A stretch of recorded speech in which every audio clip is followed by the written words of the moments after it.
Hello everyone, how are you doing? It's been a while.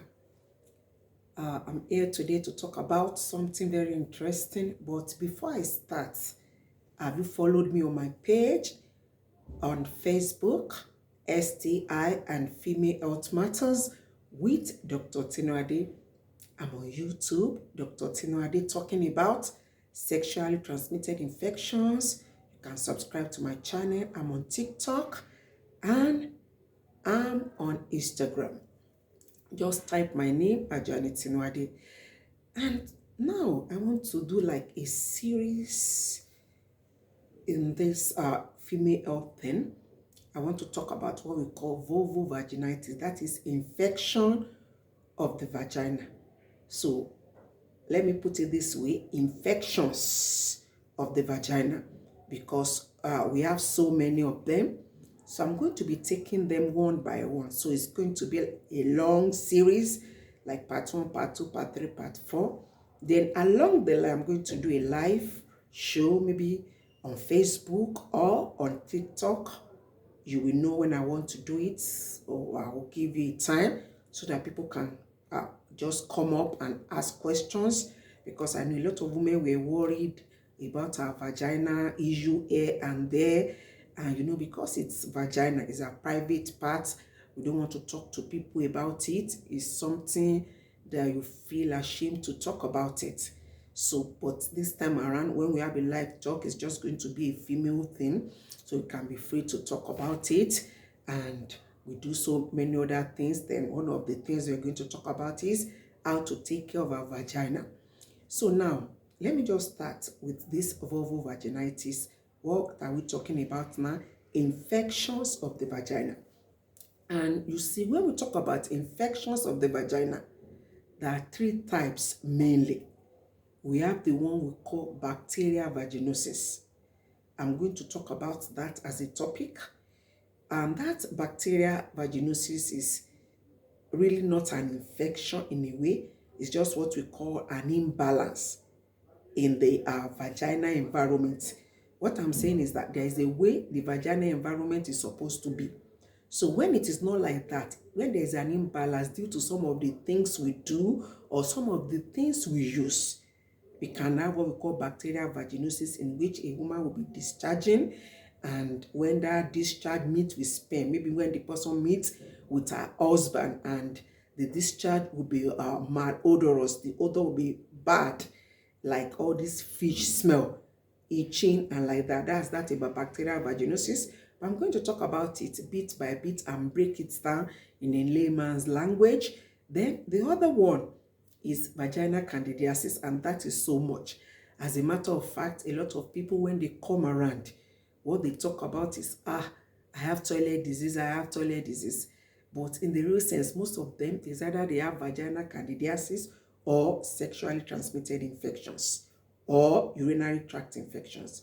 Urinary tract infections, I'm still going to talk about that in another series, but not with this series. And the last one there is what we call trichomoniasis. That one is an infection that is sexually transmitted. That trichomoniasis is caused by a parasite in the body, and that is sexually transmitted. So I'm still going to talk about that. So what I'm saying in essence is that there are things that are in the body that cause so many issues that make the vagina either to be smelling, or to be itchy, or to be swollen. So now, let's first talk a bit about vagina. I know I've said something about vagina before, so I'll just talk a bit about vagina today, and I will talk about some things about vulvovaginal candidiasis. Then in my next video, I will continue with vulvovaginal candidiasis. So when we talk about vulvovaginal candidiasis, we are talking about an infection in the vagina caused by a fungi called candida. That's the name of the fungi. It's a microorganism. So just know that caused candida. But before I talk about that, let's just say some things really about the vagina. A woman's vagina normally is acidic. Some people will say, if you're a chemistry student or you know a little bit of chemistry, the pH is between 3.8 to 4.2. Some people say 4.5. So it's acidic. That's the way God made it. And one of the reasons why it's acidic is because in that place, there's one bacteria that is living there. And the name of that bacteria is called lactobacillus. And there's another one, Corynebacterium, but that one is just minimal. So let's just leave that one and talk about lactobacillus, which is the major bacteria that you find in the vagina. I'm talking about the vagina now. I'm not talking about the vulva. If you want to know the difference, you can check out my previous videos. For some videos, I've tried to explain what the vulva is and what the vagina is. The vagina is the inner part. Inner part where you introduce the penis into, while the vulva is just the outer side we're looking, that has what we call the labia minora and the labia majora. So now, like I was explaining, this bacteria is there. Now what it does is it produces what we call lactic acid. So when it does that, it also helps the vagina to be acidic. But along the line, there are some things that we do or some processes we go through that can actually alter the environment of the vagina. But at the same time, it can just fluctuate, it will come back to normal. In a normal woman, what we say a reproductive age group, maybe something like, let's just say 15 to like 45 or 40 or 35. Anyway, I mean, women that can give birth to babies, it's noticed that we always have fluctuations in the vaginal environment. For example, now, menstruation can cause fluctuations. In the process of menstruating, cleaning, and doing all these things, it can result in something that will alter the vaginal environment and make it maybe a little bit too bit going towards being alkaline, not acidic. Then pregnancy is another one that causes this fluctuation, and it might be just be tilting the things towards being acidic. Then other things are the things we use, like some people, they don't like the smell of vagina, but vagina has its smell. There's nothing we can do about it. With cleanliness, just washing with water is okay. So because some people, they want the vagina to smell so nice, they buy some of these products, to scented products, and by so doing, they are altering the environment of the vagina, and this is not healthy for the vagina. And you know, when people do this, it is not good, it's not ideal, because it just makes the vagina to just not to be working very well. Then another one is when we introduce what we call foreign bodies. So that's why the issue of all these dildos, vibrators, and all those things coming. So by the time you start using them, the introduction of those things, along the line, they can start altering the environment of the vagina. What I'm just trying to say is that vagina is meant to be acidic, but some of these things that we do causes what? Fluctuations in the vaginal environment, and making it to be going towards being alkaline. And that is not good for the vagina, because when we have this, one of the things that would normally happen is bacterial vaginosis, which I'm going to talk about. But that's not what I'm introducing today. I'm introducing vulvovaginal candidiasis today. That is an infection of the vagina caused by this fungi. It's called candida. And you see, this fungi has so many species, so many of them. But the one that is known to be predominant, as in the most common, is what we call Candida albicans. That's the name. Candida albicans. That's the name. But you see, so most of the time, that's what we see. But over the years, things have changed. Why? Because of some of our practices. So we have some other species now. I don't want to bore you with all these medical things, but let me just mention one of them. One of them is Candida glabrata. That's one of the species. So some of these other species now, we've now started seeing them in patients with vulvovaginal candidiasis. And why? I will tell you why. One of the reasons is by the time you must start studying, most of the time, what do? You just go to one medicine store, they give you something, you start using it. So by the time you start using it, what you are doing is that you are trying to eradicate candida albicans and all these other candida that are very bad. And most of the time they are resistant to drugs.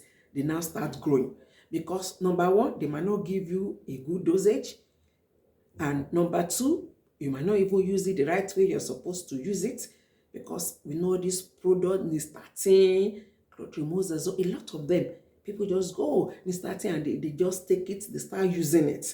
And sometimes they use, because those things are in dosages, so they use underdose, they don't use enough, and because of that, we now start having all these bad candidas that they are very difficult to treat. And that is why candida now can be what we call acute. That means somebody can just start having it spontaneously. Maybe within few days, you just notice, oh, you are discharging and it's very itchy, and sometimes it can be bad because some people, they cannot just cope with that itching. They itch and they will start having wounds, excoriation. Then apart from the wounds now, some bacteria now cannot come. You know, that area, the vulva, is close to the anus. So if somebody is not really a neat person, somebody that maybe when you want to clean, you clean from the anus into the vagina. And as a woman, I've said it in some of my videos that you have to clean actually from the vagina down, not the other way around, because if you do it the other way around, there's tendency for you to carry bacteria from your feces into your vagina or into your vulva. So because of that, so there cannot be bacterial infection on the candida. So even if they treat the candida, they will say, oh, the drug does not work. Why? Why will the drug not work? Why? Because candida you have killed, but there is another bacteria there. And what you are giving to kill candida is antifungal. And what will kill bacteria is antibacterial. So if you are just giving fungal, of course the candida will go, but the wound that is infected will still be there. So those are things that we see. You see some women, they cannot even open their labs. When they open it, what you see, you don't like, and they don't like to, and that is what our candida can do. And many of them just say, oh, yeah, they use the toilet and like that. No. This candida, it can be acute, it just come like that. And some people, it can be chronic in some people. And when we talk about this chronicity in some people, what happens is that it can be chronic, and these people, we have it for a long time. Some people might have been having itching. I see a lot of patients in the clinic. Out before I close, we have a very good clinic here in University College Hospital Ibadan for sexually transmitted infections, and we also treat our vaginal candidiasis there.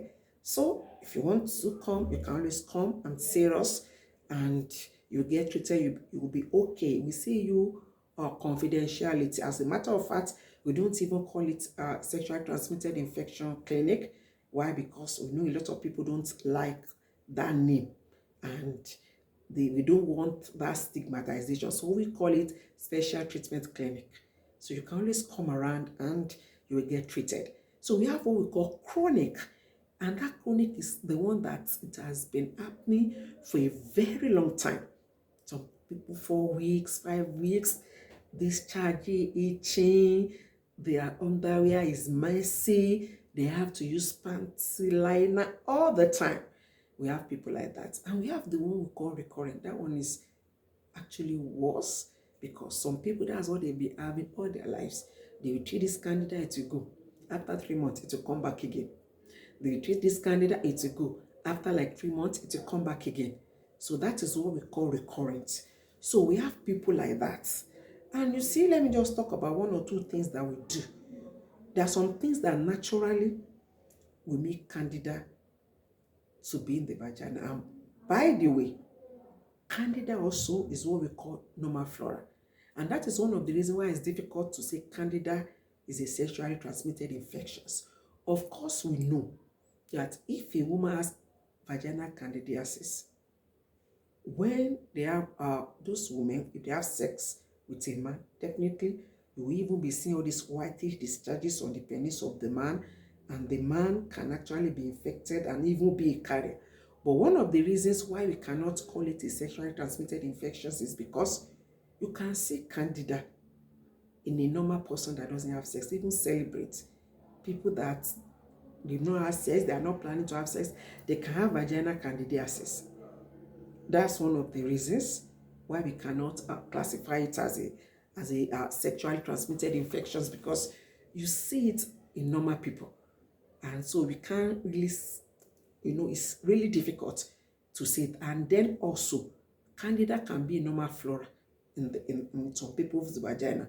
What I'm just trying to say is that there can be candida there normally in some people's vagina as a normal flora, not causing problem, but at a time when the numbers of candida species in the body, when the numbers are increased because of some of our activities, that is when they now start causing problem.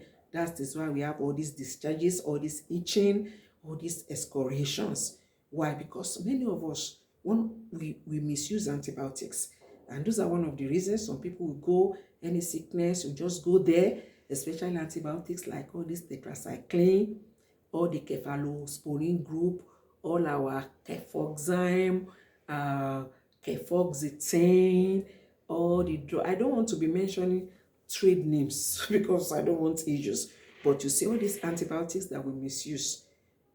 By the time we are using them, one of the things we are doing is to kill the good bacteria, e.g. lactobacillus that is in the vagina. So when we kill lactobacillus, it will now give fungi like candida the ability to now proliferate. They will now start growing because the place will not be there. It will give it a chance, they will start growing, and when they start growing, then you will start having all these discharges. Then another thing about misuse of antibiotics is pregnancy. And why? When a woman is pregnant, one of the things that we notice, they have increased estrogen. That's like a hormone in the body. And this estrogen, what does it do? It's one of the things that helps increase formation of glycogen. That's like a sugar, if you would remember your chemistry very well in the body. But you see, candida like glycogen because it supplies it with something, an element, we call it carbon, that will help it to thrive. So that is why you see candida, or you see many pregnant women coming down with, many of these women, they come down with vaginal candidiasis. It's because of this particular reason that I'm talking about. And that is why in those days, when you use all these estrogen contraceptives, those older ones, you see many women today are coming down with vaginal candidiasis, because it's like what happens when people are pregnant, that the level of estrogen is increased, and that's the same thing that, this estrogen thing is there with all these hormonal contraceptives. But thank God, the new ones they are making now, they've taken care of that estrogen issues, and they are better. So what I'm saying is that those are at least some of the risk factors and things that we do that can help candida to thrive. Some of it is wearing tight on the skirt. And why does that happen? When you wear tight on the skirt, what happens is, like, one of the things that candida like is a place to be moist, humid. And when you do that, it is moist. They just help the candida, give them a good environment to thrive. So I'm going to continue because this has even become a long video. I wasn't expected to talk this long. So another time, I'll come again. I will talk about, continue with this vulvovaginal candidiasis. Don't forget to follow me on my page. And don't forget, we're going to do live. I will answer your questions. Bye.